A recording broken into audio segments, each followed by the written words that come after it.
रामकृष्ण हरी मंडळी, मी तृप्ती खांडे तुम्हा सर्वांचं स्वागत करते माझ्या व्लॉगमध्ये. सकाळी उठलं की हेच एक काम असतं मेन, म्हणजे त्रिशूला रेडी करायचं 8:30च्या आत. तर तिला मी आता रेडी केलंय. टाइम होतोय त्रिशू. तुला पण देऊ का ना दुधू? देऊ दुधू? त्रिशूला स्कूलला पाठवलं, त्यानंतर रुटीनचे काम आवरून घेतले आणि डोकं पण धुवायचं होतं. आज 3रा दिवस होता नॅनोप्लास्टी यानंतरचा. तर आज डोकं धुवायला चक्क केंटचं पाणी वापरावं लागलं, कारण बाकीचं फिरीचं पाणी, हार्ड पाणी असतं ते चालणार नाही.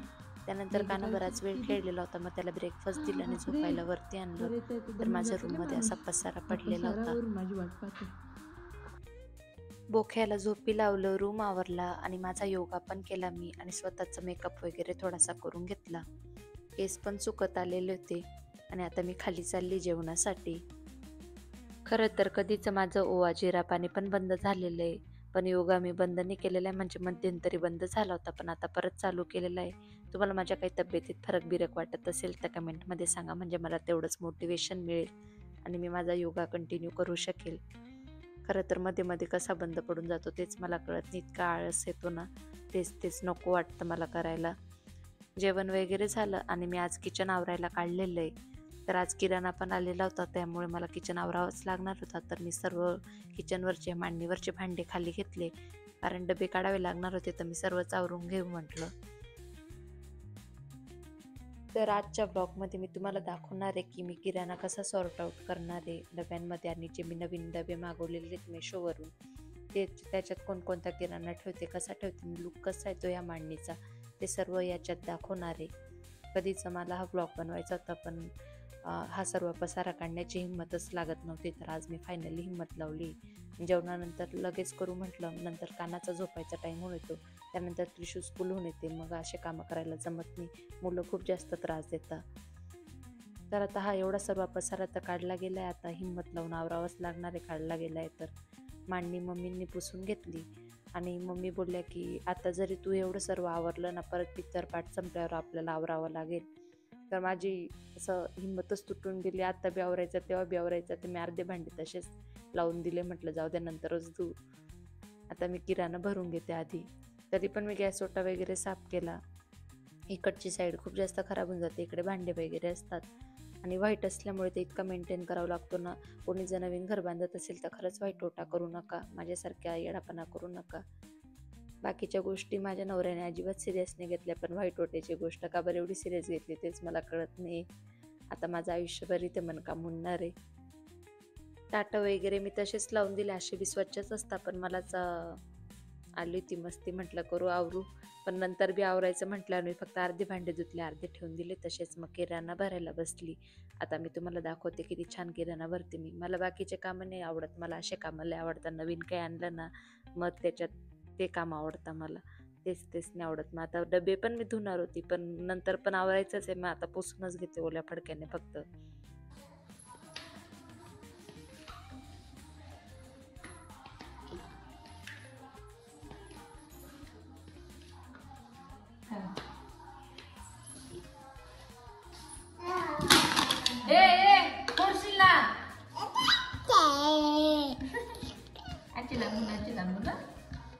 हात लावायचा सरळ मागे. काय खाना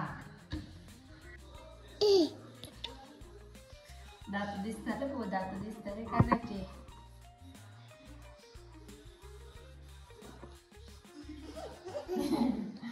इकडे इथं बस, इथं किराणावर बस, तू इथं बस. बापरे, फक्त फोडू नको.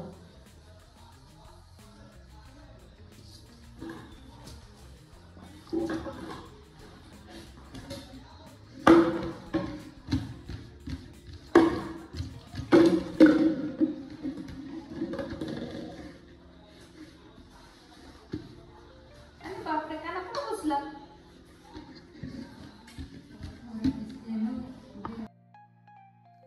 तानाची एवढी लुडबुड चालू होती, त्याला असं वाटत होतं काय धरून काय ओढून काय ठेवलं. आता काय बोलावं. आम्ही पण लहानच होतो तेव्हा असंच होतो, त्यामुळे मी त्याला मनसोक्त मस्ती करू दिली. फक्त त्याला बोलली काही नुकसान करू नको गो. त्याला खूप जास्त भूक लागली होती. त्यानंतर मग मी त्याला खाऊ घालायला बसल्या आणि माझे बरेच डबे भरले गेले होते तोपर्यंत. आता मी तुम्हाला लूक दाखवते कसं दिसतं. तर आता हे मोठे डबे तर माझे पहिलेचेच होते आणि याच्यात मी सगळं 2-2 किलोचा किराणा टाकते. आणि आता 1-1 किलोचे जे छोटे मागवले त्यात जे कमी लागणारे गोष्टी जिरं वगैरे असे ठेवलेले आहेत. तर इकडं फ्रंट पहिल्या याच्यात आहे ना मी बडीशोप ओवा ठेवले, दुसऱ्या याच्यात जिरं, शेंगदाणे, मसूर डाळ, काश्मीरी लाल मिर्च, रवा, साबुदाणा, छोले, सेंदा मीठ, चहापत्ती, तेजपत्ती आणि त्यानंतर आता मठ म्हणजे जे कमी वगैरे लागतात ना ते याच्यात ठेवलेले आणि जे 2-2 किलो तूर डाळ, मूग डाळ, उडीद डाळ असं वरती ठेवलेलं आहे. तर आता हा तुम्हाला दाखवते. हा आहे फायनल लुक. कसं दिसतोय, मस्त छान दिसतंय ना, एकदम सॉर्टेड. मागे मी छोटे मोठे कसे डबे ठेवलेले होते ते व्यवस्थित दिसायचे नाही आणि उर्वरित किराणा मी आता ह्या मोठ्या डब्यांमध्ये ठेवून घेते जो लवकर नाही लागणार. त्यानंतर फ्रीज पण आवरायला घ्यायचंय. फ्रीजमध्ये ह्या कप्प्यांमध्ये खूप जास्त मसाले सांडले जातात आणि त्यामुळे पूर्ण फ्रीज खराब होतो आणि वास पण येतो. आता पुसून घेतला आहे आणि मसाले व्यवस्थित ठेवून देते. माझ्या फ्रीजमध्ये तर खाय प्यायच्या गोष्टींपेक्षा यांना जास्त रेसिपीच्याच गोष्टी असतात, सॉसेस, मसाले. आता बघू शकता तुम्ही हे सगळे मसाले. तर यावेळेस मी खूप कमी मागवलेले कारण वापर होत नाही. आणि हा असा आवरला गेलाय माझा फ्रीज. आता किचनमध्ये खूप जास्त घाण झाली होती, मग मम्मींनी झाडून घेतली आणि त्यानंतर गॅस ओट्यावरचा सर्व पसारा मी आवरून घेतला आणि गॅस ओटा पण क्लीन केला एकदम. तर आता हा गॅस ओट्याचा फायनल लुक. तेव्हा किती पसारा होता, आवरता आवरता फार सायंकाळ झाली आम्हाला.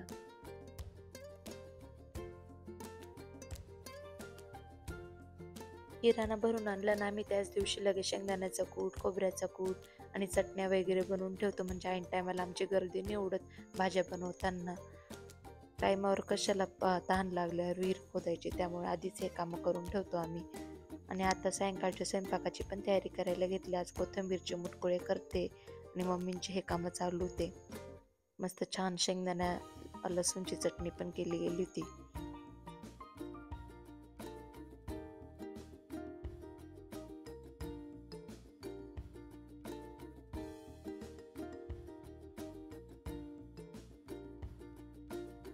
भरपूर वेळ मला शेंगोळे वळायला लागून गेले.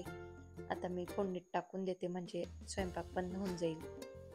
आज तर मी त्रिशूच्या क्लिपवरच आली डायरेक्ट, कारण माझ्या डोक्याला रबरच राहून नाही राहिले, जास्त सॉफ्ट होऊन गेले वाटतं.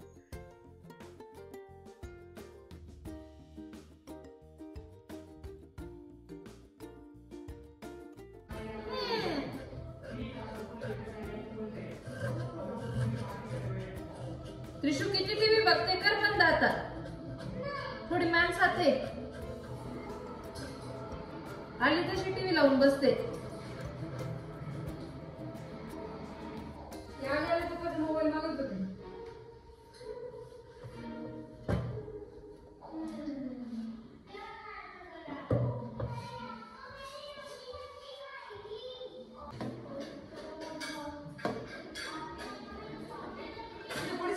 खूप बोलले, पाणी येते.